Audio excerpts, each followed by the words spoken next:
خجی ویریبل موږ ډیسکس کړو چې ویریبل څه کوي په میموري کې ډیټا سٹور کوي ٹھیک ده اوس هغه ډیټا چې کوم سٹور کوو هغه څومره بایټس نیسي په میموري کې څومره ځای اکیوپای کوي نو د هغې پته موږ څنګه لګولی شو د سایز آف فنکشن سره زه به ولیکمه سایز آف او دې ځای کې به هغه ویریبل ولیکمه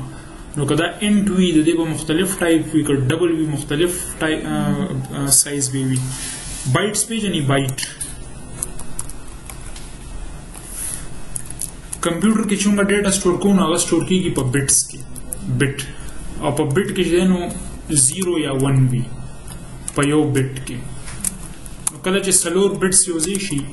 دې ته موږ وایو چې دا نیبل شو او چې کله اته بټس یوځای شي نو دا برابر شي د 1 بایټ بیا چې 1000 څلېرویشت دغه چې شي بایټ نو دې ته موږ وایو چې دا 1 کیلو بایټ شو او 1024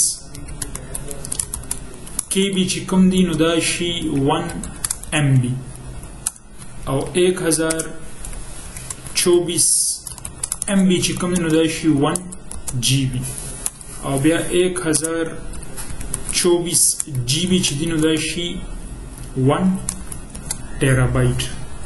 او بس مخکې بیا ما دې کې ګنتي نه راځي دې کې نور هم دي پیکو بایټ دی دا شان دي خو بهرحال د ټول نه چې کم دغه د سټوریج نو دیټ از بټ په بټ کې 0 وي یا به 1 وي کله چې څلور بټس یوځای شي دې ته موږ نیبل وایو او چې اته بټس یوځای شي دې ته موږ وایو بایټ نو چې کله زه یو ویریبل والم هغه بیسیکلی په بایټس کې میموري نیسي په بایټس کې که زه دې ځای کې یو ویریبل والم لیټ سپوز انټ ایج او ایج کې زه سټور کوم لیټ سپوز 30 نو دې ځای کې ایج ویریبل دی 30 په دې کې سټور دی او د دې ټایپ څه دی انټیجر دی خو دا ایج څومره بایټس نیسي په میموري کې په میموري کې دی څومره میموري ریزرو کوي هغه موږ څنګه معلومولی شو سی آوټ کا سایز آف ٹھیک ده او دې ځای کې ورته زه دا ویریبل وښیم نو دا ویریبل د کوم ټایپ دی د انټیجر ټایپ دی نو که دا زه اوس ایگزیکیوټ کم ما ته پته ولګي چې یو انټیجر ویریبل څومره بایټس نیسي نو دې ځای کې چې کم دی دا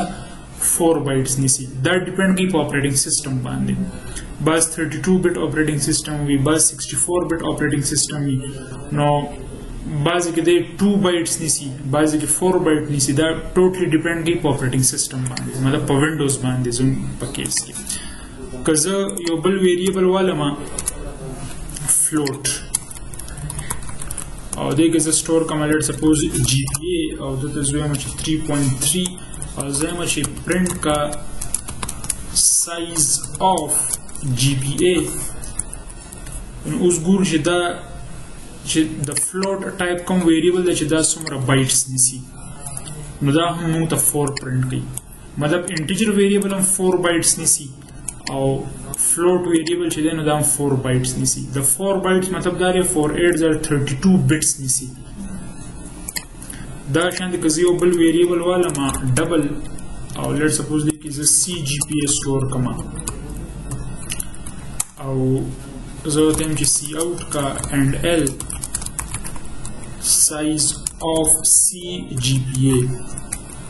نو اوس ګورو چې دا موږ ته څه پرنټ کوي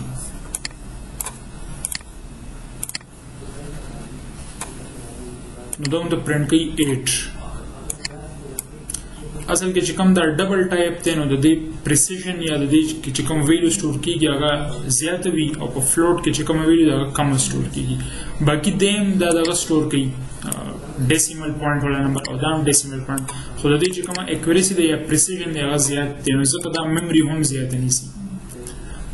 نو دا سایز آف نو موږ ته پته لګي چې یو ویریبل چې دی هغه څومره میموري